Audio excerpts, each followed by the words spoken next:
Good morning students. Today we are going to learning alternate bearing in mango.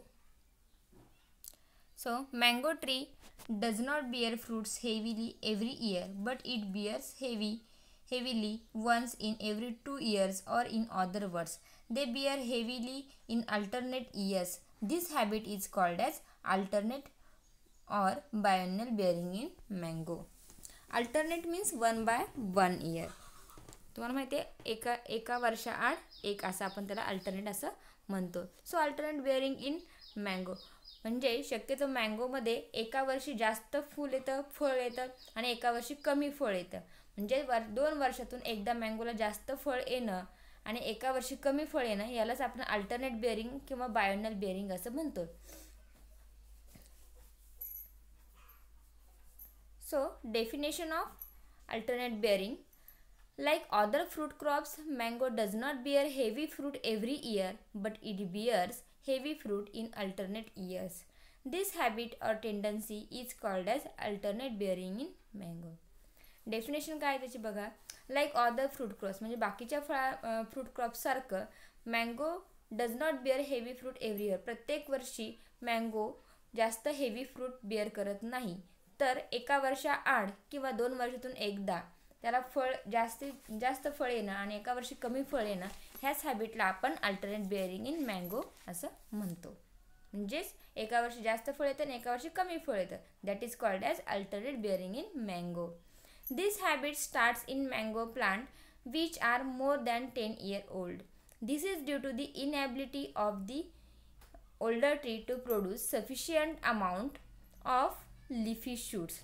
Most of the this is occur due to the older trees. म्हणजे 10 वर्षाच्या पुढे त्यांचं एकदा मँगोचं age 10 वर्षाच्या पुढे गेल्यानंतर शक्यतो आपल्याला अल्टरनेट बेअरिंग त्यांच्यामध्ये पाहायला मिळतं. 10 वर्षाच्या आतमध्ये त्यांचं रेग्युलर बेअरिंग स्टार्ट असतं आणि ते फार कमी प्रमाणात असतं. म्हणजे 10 वर्षानंतर त्यांचं प्रमाण इन्क्रीज होत असतं.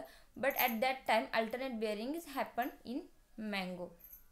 म्हणजे एका वर्षी जास्त फळ येतं आणि एका वर्षी कमी येतं. का तर त्यांचे ती झाडं जुनी झालेली असतात, 10 वर्षापर्यंत जुनी झालेली असतात आणि they are unable to produce sufficient amount of leafy shoots. Enable means ते जास्त व्हेजिटेटिव्ह ग्रोथ प्रोड्यूस करायला इनेबल असतात. So the older trees naturally settle down to produce blossom in more or less quantity. म्हणजे older tree settle होतात की एका वर्षी ते जास्त देतील, एका वर्षी कमी देतील, अशा प्रकारे त्यांच्यामध्ये सेटलमेंट होऊन जाते. Also, like genetic factors, several other factors, that is adverse climatic conditions, age and size of shoot, and CN ratio.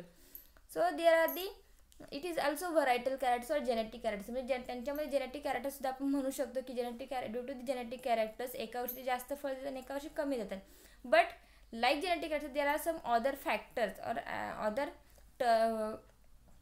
Problems, that is age and size of shoot. म्हणजे त्या झाडाचं एज किती आहे, साईज ऑफ शूट त्या ब्रांचेची size केवढी आहे, CN ratio means carbohydrate and nitrogen ratio त्यांच्यामध्ये किती प्रमाणात आहे. So these are the causes also. When the plant bears heavy fruit the year is called as on year, and when the plant does not bear fruits or bears in less quantity it is called as off year. याच्या alternate बेअरिंगवरून आपल्याला 2 प्रकार पाहायला मिळतात, that is on year and off year. म्हणजे when it bears heavy fruit that year is called as on year. ज्या वर्षी त्याला जास्त फळ येतं त्यावेळेस त्याला आपण ऑन इयर म्हणतो, आणि ज्या वर्षी त्याला कमी फळ लागतं किंवा फळ येतच नाही त्या वर्षी त्याला आपण ऑफ इयर असं म्हणतो. So let's see the difference between on year and off year. This difference can be ask for 2 marks in your exam. So first point in on year, the year in which tree yields heavily is called as on year, and in off year, the year in which tree yields less or no yield is called as off year. The next point in on year, this tendency gives fruitful growth or more fruit setting. Due to the on year, it gives more fruitful growth and more fruit setting, and in off year, the tendency gives only vegetative growth and no fruit setting. म्हणजेच off इयरमध्ये आपल्याला फक्त vegetative growth पाहायला मिळते, no fruit setting आपल्याला पाहायला मिळत नाही. Then third point in on year, the habit of on year is regular in variety like Neelam, Totapuri, Ratna, Sindhu and Mallika. So these are the regular bearing of varieties of mango. So that's why in these varieties alternate bearing is not happen. And in off year observed in commercial varieties like Alfonso, Pyri, Kesar, Dasheri, Langra, etc. Off year commonly observed in commercial varieties, that is Alfonso, Pyri, Kesar and Dasheri, Langra. Then fourth point in on year depends on off year in alternate bearing. On year हे off year वरती depend असतं. जर on year घडलं तर off year घडणार, off year घडलं तर on year घडणार. And in off year result into on year in alternate bearing. म्हणजे off year ते पुढच्या वर्षी नक्कीच on year मध्ये कन्वर्ट केलं जातं. So it is the difference between on year and off year.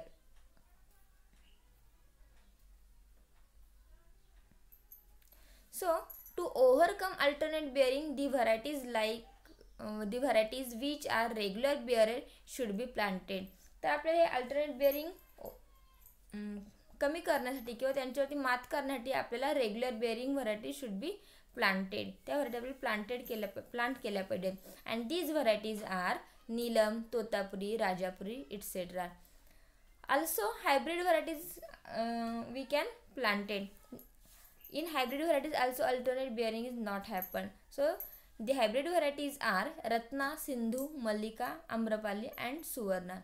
The upper varieties are regular bearing varieties and lower varieties, that is Ratna, Sindhu, Mallika, Amrapali, Suvarna. These are the hybrid varieties of mango. So there are some causes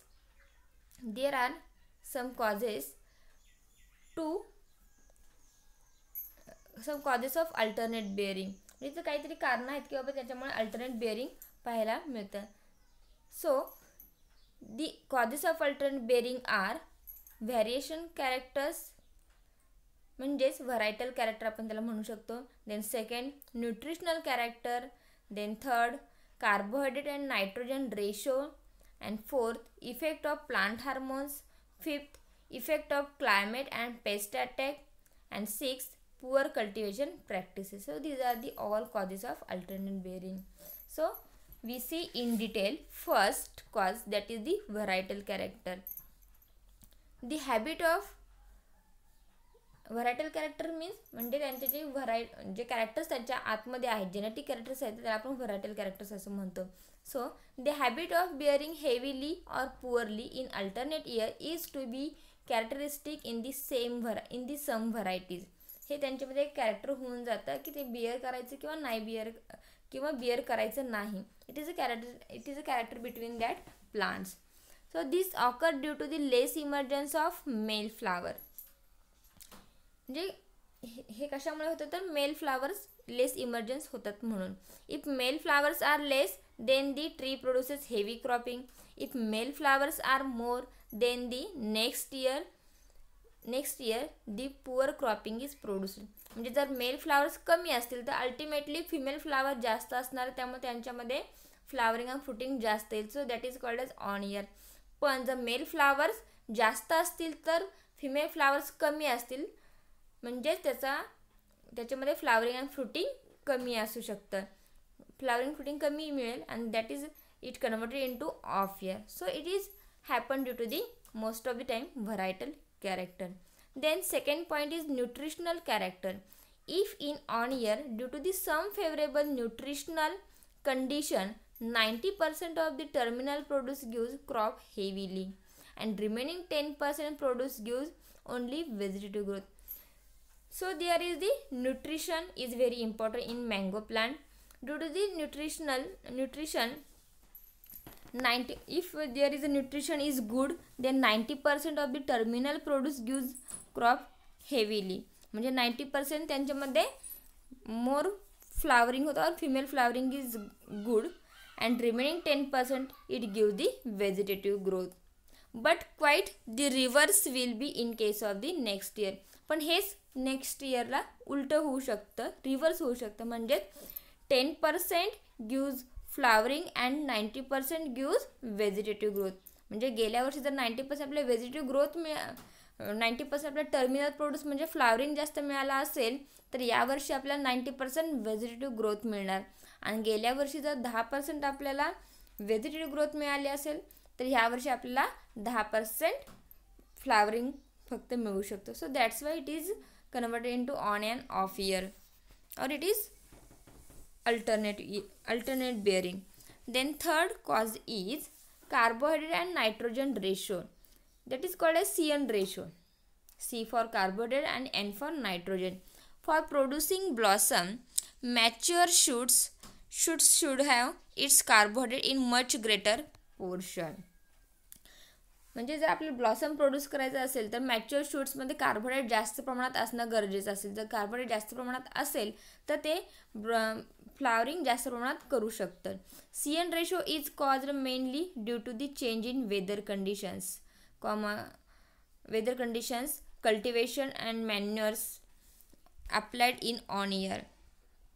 mostly C/N ratio is affected by the weather condition. तुमची weather condition कशा आहे तर due to that weather condition carbohydrate त्यांचा कमी जास्त होत असतो. म्हणजे क्लायमॅटिक कंडिशन, त्यांचं पाऊस जास्त आहे किंवा कमी आहे, किंवा उन्हाळा जास्त आहे, in summer season is more there, किंवा त्यांची कल्टिवेशन प्रॅक्टिसेस आपण कसं पाहतो, फ्रॉम प्लांटिंगपासून त्यांना न्यूट्रिशन आपण कसं देतो आहे, कल्टिवेशन प्रॅक्टिसेस त्यांच्यामध्ये कशा पद्धतीने केली जाते, त्याची काळजी व्यवस्थित घेतली जाते की नाही, किंवा मॅन्युअल फर्टिलायझर ॲप्लिकेशन त्यांना व्यवस्थित देतो की नाही, याच्यावरती सुद्धा on and off year depend असतात.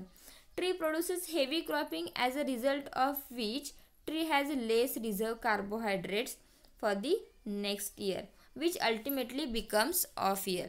Tree produces heavy cropping as a result of which tree has a less reserve carbohydrates for the next year. म्हणजे जर नेक्स्ट इयरसाठी त्या ट्रीने कार्बोहायड्रेट्स कमी ठेवला असेल, म्हणजेच यावर्षी तो कार्बोहायड्रेट जास्त असणार आहे. So that's why this year is on year and next year is the off year.